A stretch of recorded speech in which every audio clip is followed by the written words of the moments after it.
supervisi akademik yang dilakukan. Sebelum itu kita cocokin jadwal dulu nih. Kira-kira Ustaz Andre kapan nih desainnya? Kira-kira mungkin 2 hari ke depan dari sekarang ya, Pak. Oke, 2 hari ke depan ya. Berarti hari Rabu, Mbak. Oke, hari Rabu ya. Itu kira-kira jam keberapa jam pembelajaran, Kak? Jam ke 3 sampai 6, Mbak. Oh, jam 3 sampai 6. Oke, siap. Jam 3 sampai 6. Oke, ini nanti di kelas 9, Mbak. Oke, di kelas 9. Ya, Oke, Ustaz Andre. Kira-kira nanti tujuan dari ini ingin diobservasi itu tujuan pembelajarannya apa ya? Tujuan pembelajarannya kebetulan materi yang akan saya ajarkan nanti di kelas 9 itu mengenai cerpen, Mbak.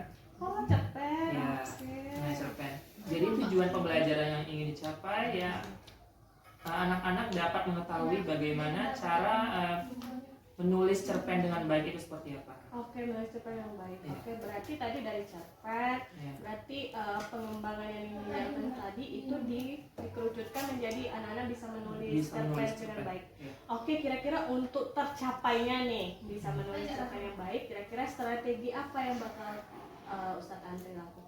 Ya, mungkin strategi-strategi yang saya gunakan mungkin bisa saya akan menggunakan model pembelajaran yang membuat siswa-siswa itu menjadi aktif dalam menulis. Seperti saya akan menampilkan berbagai macam video pembelajaran yang menunjang pembelajaran yang memiliki hubungan dengan bagaimana cara menulis cerpen yang baik itu seperti apa. Selain itu saya juga akan menggunakan menyelipkan games di antara kegiatan pembelajaran agar siswa-siswa tersebut dapat aktif dan termotivasi saat pembelajaran seperti itu. Oke, luar biasa sekali ya strategi-strategi yang dipersiapkan oleh Andre untuk anak-anak itu tertarik dulu, kemudian ada diajarkan video-video caranya. Saya yakin nih nanti ketika observasi pembelajaran itu bakal lancar, amin. Oke, ada lagi yang ingin kita bahas sebelum observasi? Mungkin itu saja. Oke, itu saja. Berarti kita ketemu lagi di Rabu di jam ke-3 sampai jam ke-6 ya, Ustaz Andre ya. Oke, semoga semuanya berjalan lancar sesuai yang dipersiapkan. Oke, saya permisi dulu ya Ustaz Andre ya. Assalamualaikum.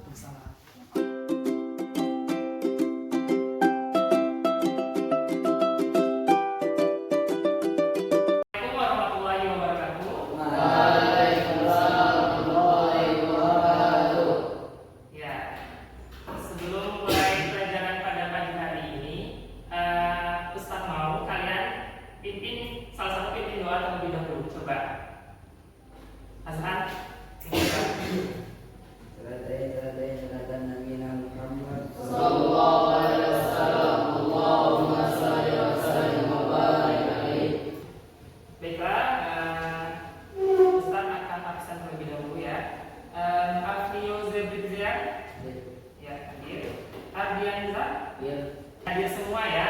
Oke. Semuanya gimana kabarnya? Baik ya. Sudah makan semuanya? Nggak ada yang sakit? Sakit perut atau gimana? Ya, alhamdulillah kalau gitu. Oke. Mungkin langsung saja ya. Pada pertemuan sebelumnya, kita telah membahas mengenai cerita cerita pendek. Itu ada yang ingat ya kira-kira cerita pendek itu apa? Ayo, siapa yang bisa? Nora bisa? Ya, coba Nora. Cerita pendek adalah cerita yang bisa dibuka. Ya, cerita pendek adalah cerita yang dibaca sekali duduk. Ya, maksudnya di sini artinya cerita pendek itu bisa dibaca dalam waktu yang singkat seperti itu ya. Oke. Di sini sebelumnya kalian sudah pernah belum menulis cerita pendek? Sudah ya. Ya, sudah. Pada kegiatan sehari-hari kalian itu sebenarnya itu bisa kalian tuangkan menjadi cerita pendek seperti itu. Bisa kalian tuangkan menjadi cerita pendek. Nah, untuk memanfaatkan pengetahuan kalian mengenai cerita pendek, Ustadz akan memberikan satu video. Kalian jadi harus simak video tersebut, video pembelajaran mengenai bagaimana sih langkah-langkah menulis cerpen, oke? Jadi semuanya harap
jadi pembelajaran kita pada hari ini akan difokuskan untuk bagaimana langkah-langkah dalam menulis cerita pendek yang betul. Tadi dari video yang telah diputar tadi, apa yang telah kalian dapatkan? Urutan cerita dalam menulis cerita pendek itu bagaimana ya? Apa saja urutan cerita dalam menulis cerita pendek? Iya, bagus sekali. Dalam cerita pendek itu ada bagian awal cerita, ada bagian inti cerita, dan ada bagian akhir cerita. Bagian awal cerita. Jadi pertama-tama Ustaz di sini akan membagi kalian menjadi dua kelompok. Nah, di dalam dua kelompok itu kalian harus menuliskan satu cerita pendek. Oke. Jadi di sini Ustaz akan membagi kalian menjadi dua kelompok, masing-masing kelompok itu ada 4 orang ya. Baiklah, semuanya sudah duduk per kelompok ya. Jadi di sini ada dua kelompok. Nah, di sini Ustaz akan membagikan kalian masing-masing satu cerita pendek.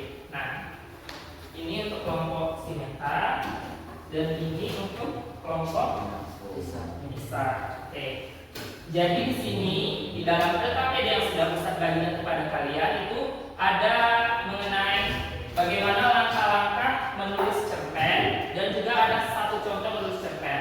Nah, jadi di sini tugas kalian adalah kalian terlebih dahulu harus menyimak contoh yang telah Ustaz taruh di KPD tersebut. Oke? Kalian simak dulu contohnya bagaimana dan langkah-langkah menulisnya bagaimana. Lalu kalian boleh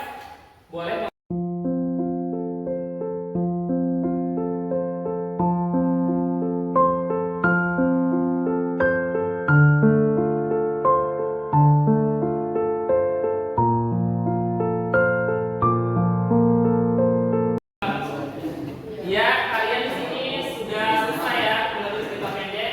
Di sini kelompok Naura sudah selesai dan kelompok Meta juga sudah selesai. Oke, di sini Ustadz ingin salah satu perwakilan dari kelompok masing-masing kelompok itu maju ke depan untuk mempresentasikan hasil dari tulisannya. Ya, mungkin bisa dimulai dari kelompok Naura. Ya, kelompok si Meta silakan disimak ya. Nanti berikan komentar terhadap cerita pendek dari kelompok Sinaura. Oke? Silakan. Assalamualaikum warahmatullahi wabarakatuh.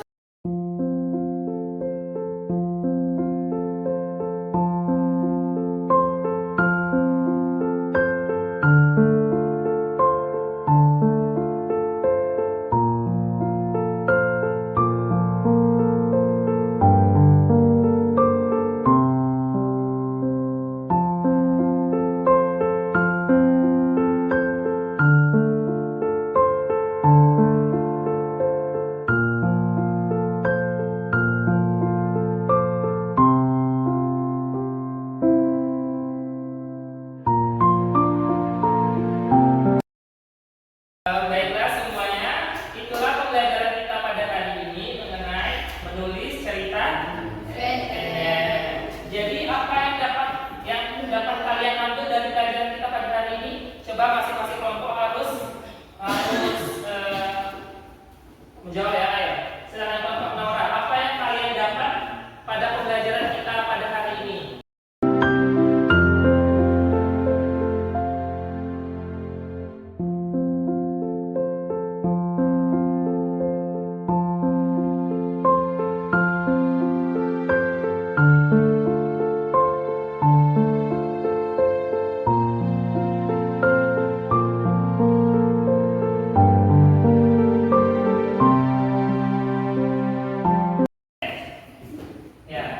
Mungkin sampai di sini saja pembelajaran kita.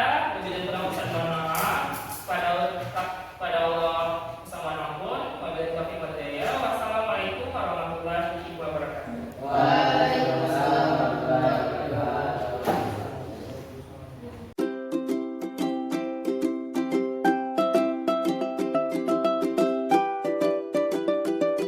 Assalamualaikum Ustaz Andre. Waalaikumsalam, Mbak. Oke, gini ya Ustadz Andre kan tadi alhamdulillah lah ya kita sudah melakukan observasi pembelajaran Ustadz Andre. Kira-kira dari yang kita observasi tadi, ukuran keberhasilan dari rencana yang dibahas yang sudah Ustadz Andre susun berapa ya? ukuran keberhasilannya itu dilihat dari sejauh mana siswa dapat menulis cerita pendek itu, sejauh mana kemampuan siswa dalam menulis cerita pendek, seperti itu. Oh, oke. Kira-kira tadi kemampuan menulis cerita pendeknya menurut Andre kalau dalam persen berapa persen tuh kira-kira?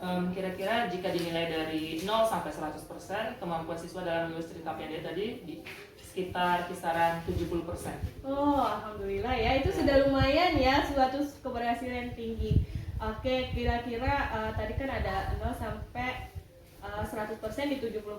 Kira-kira berarti 30% ini jadi hambatan ya kira-kira ya? Iya, betul. Wah, kira-kira hambatannya apa ya? Hambatan yang pertama itu siswa itu masih malu-malu saat mempresentasikan hasil tulisannya. Ya, tadi kan saya menugaskan siswa untuk mempresentasikan hasil kerja atau hasil tulisan nulis cerpennya itu ke depan kelas, tapi mereka itu masih merasa sangat malu-malu kepada teman rekan-rekannya. Oh, oke. Kalau masalah dalam hal menulis tadi aman ya, saya lihat ya. Iya. Tetapi ketika presentasi anaknya malu-malu. Iya, Oke, betul. kira-kira menurut Ustaz Andre dari hambatan anak-anak yang malu-malu tadi, kekuatan yang Ustaz Andre miliki untuk menghadapi hambatan ini apa ya? Ya, mungkin di sini saya akan membiasakan mereka untuk melakukan kegiatan presentasi secara mandiri pada setiap mata pelajaran atau pada setiap materi, sehingga sehingga kepercayaan diri mereka meningkat dan rasa malu-malu tersebut hilang, seperti itu. Oh iya, jadi harapan Ustaz Andre nanti anak-anak tuh tidak malu ya. Jadi dia tuh malu di waktu yang tepat ketika Iya, pembelajaran, iya. tidak malu-malu lagi ya. Ya, betul. Oke, dari itu tadi kira-kira oke tadi ada 30% ya yang malu-malu. Kira-kira itu tuh prioritas khususnya apa ya? Apakah khusus di anak-anak yang 30% ini saja yang untuk menghindari malu-malu atau untuk semuanya? Prioritas yang bakal dilaksanakan? Ya, prioritas yang akan dilaksanakan yakni mungkin pada yang untuk mengatasi permasalahan yang malu-malunya tersebut. Oh, yang tersebut tadi. Jadi Ya. yang tadi udah, berarti standar tadi sudah catat ya kira-kira yang malu-malu siapa. Ya. Jadi prioritasnya ke anak-anak yang malu-malu itu ya. Oke. Ya, betul. Oke, sekarang oke itu malu-malu tadi kan strategi rincinya untuk menghadapi malu-malu nanti gimana ya, Ustaz? Ya, strategi rincinya mungkin tadi setiap pelajaran saya membiasakan mereka untuk presentasi secara mandiri. Benar-benar. Lalu saya sering-sering melakukan kegiatan tanya jawab kepada siswa yang akan membangkitkan rasa kepercayaan diri mereka dan memberikan motivasi-motivasi kepada siswa tersebut untuk lebih percaya diri saat kegiatan pembelajaran berlangsung, seperti itu. Oke, tadi kalau saya lihat, banyak sekali nih strategi yang Ustaz Andre siapkan seperti presentasi, tanya jawab, motivasi yang menurut saya itu sudah sangat bagus untuk diterapkan. Kira-kira jika ini Ustaz Andre terapkan di pembelajaran Ustaz Andre yang rutin, kira-kira tercapainya yang malu-malu ini sampai 0% aja yang malu-malu ini, kira-kira butuh jangka waktu berapa lama? Jika dimulai dari 0%, mungkin butuh jangka waktu sekitar 2-3 kali pertemuan. Oke, 2 kali tidak sampai 3 kali pertemuan. Seminggu kira-kira Ustaz Andre berapa kali pertemuan ya, Teh? Seminggu 2 kali pertemuan. Oke, berarti maksimal 2 minggu udah aman Iya, ya? maksimal 2 minggu udah aman. Oke, itu yang untuk jangka waktunya sudah untuk selama 2 minggu. Kira-kira ini kan kita anggap tadi udah ada strategi, berarti rencana untuk menghadapi anak yang malu-malu tadi. Kira-kira ukuran keberhasilan rencana ini apa ya? Ukuran keberhasilannya yakni di mana siswa saat diperintahkan untuk melakukan presentasi secara mandiri maupun berkelompok itu siap dan mereka percaya diri, seperti itu. Oke, berarti tujuannya semua anak nanti siapapun presentasinya dengan percaya diri ya, amin ya. Kayaknya itu bisa deh bakal tercapai kalau melihat dari strategi yang Ustadz Andre sampaikan tadi. Oke Ustadz Andre, namun kan kita ini kan manusia biasa ya, pasti ada saja ya tiba-tiba kendala dan segala macam. Kira-kira bagaimana cara Ustadz Andre mengantisipasi kendala yang bakal terjadi? Cara saya untuk mengantisipasi kendala yang terjadi, mungkin saya sering-sering berkonsultasi mungkin kepada guru-guru sejawat terkait kendala-kendala yang saya hadapi agar kegiatan pembelajaran yang akan berlangsung itu akan lebih lancar, seperti itu. Oke, jadi mengantisipasinya sering-sering diskusi dan berkolaborasi Iya, dengan teman ya, berkolaborasi. sejawat ya. Oke, Ustaz Andre, tadi kan udah ada strategi, udah ada jangka waktu. Nah, kira-kira sekarang ini kan kita tuh manusia yang penuh rencana ya. Iya. Jadi untuk mencapai itu kita harus komitmen. Kira-kira bagaimana ya wujud komitmen Ustaz Andre dalam menghadapi ini? Ya, wujud komitmen saya yakni saya mungkin akan terus berusaha untuk membangkitkan rasa percaya diri siswa. Selanjutnya saya akan terus membangkitkan daya kreativitas siswa dalam khususnya pada materi pembelajaran bahasa Indonesia seperti itu. Oh iya, oke, kira-kira dari tadi membantu dalam menjaga komitmen, komitmen tadi sudah Ustaz Andre usahakan. Kira-kira perlu nggak ya Ustaz Andre orang yang membantu Ustaz Andre dalam menjaga komitmen ini? Oh iya, tentu Mbak. Sangat diperlukan. Sangat diperlukan. Ya, sangat diperlukan. Mungkin saya dapat menjalin komunikasi kepada kepala sekolah misalnya atau kepada wakil kurikulum agar kegiatan yang saya lakukan itu dapat berjalan dengan lancar seperti itu. Oh, amin. Oke, tadi dari bahasa yang kita bicarakan yang sebentar ini sebenarnya kita udah dapat solusi ya, kayak Anda sudah tahu nih strategi apa untuk menghadapi rasa malu-malu anak dan bagaimana caranya untuk meningkatkan kepercayaan diri anak, sudah ada jangka waktu, sudah ada komitmen dan sudah tahu siapa yang akan menjaga komitmen. Saya hanya bisa berdoa nih, tapi bisa lah nanti kita saling berbagi praktik baik dalam menjaga percaya diri anak, meningkatkan percaya diri anak. Agar ini tercapai dengan sesuai target Ustaz Andre nih, 2-3 kali pertemuan gitu kan.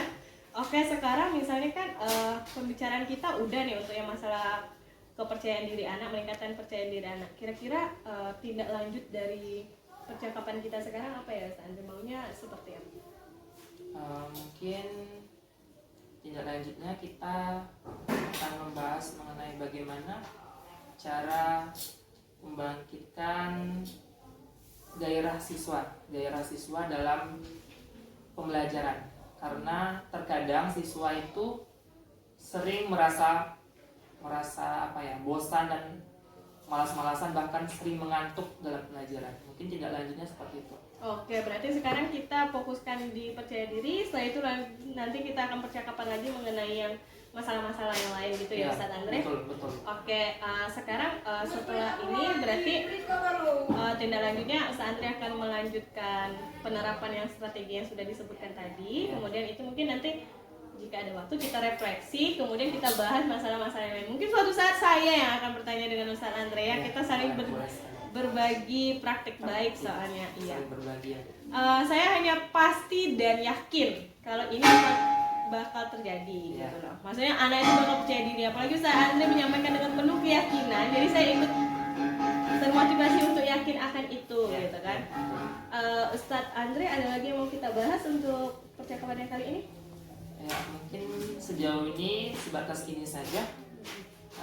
Mungkin pada pembahasan mengenai kepercayaan diri siswa itu yang masih menjadi kendala saya tadi dalam pembelajaran. Oke. Tapi kan tadi kendalanya udah dapat solusi, strateginya sudah ada, tinggal Ustaz Andre menerapkan dan berkomitmen untuk itu gitu kan. Saya hanya bisa mendoakan semoga Ustaz Andre komitmennya tetap awet sampai 2 atau 3 kali pertemuan selanjutnya. Kemudian saya berterima kasih tadi, alhamdulillah observasi kita berjalan dengan lancar. Terima kasih. Mungkin udah itu saja Ustaz Andre. Terima kasih banyak. Assalamualaikum warahmatullahi wabarakatuh. Ya, waalaikumsalam.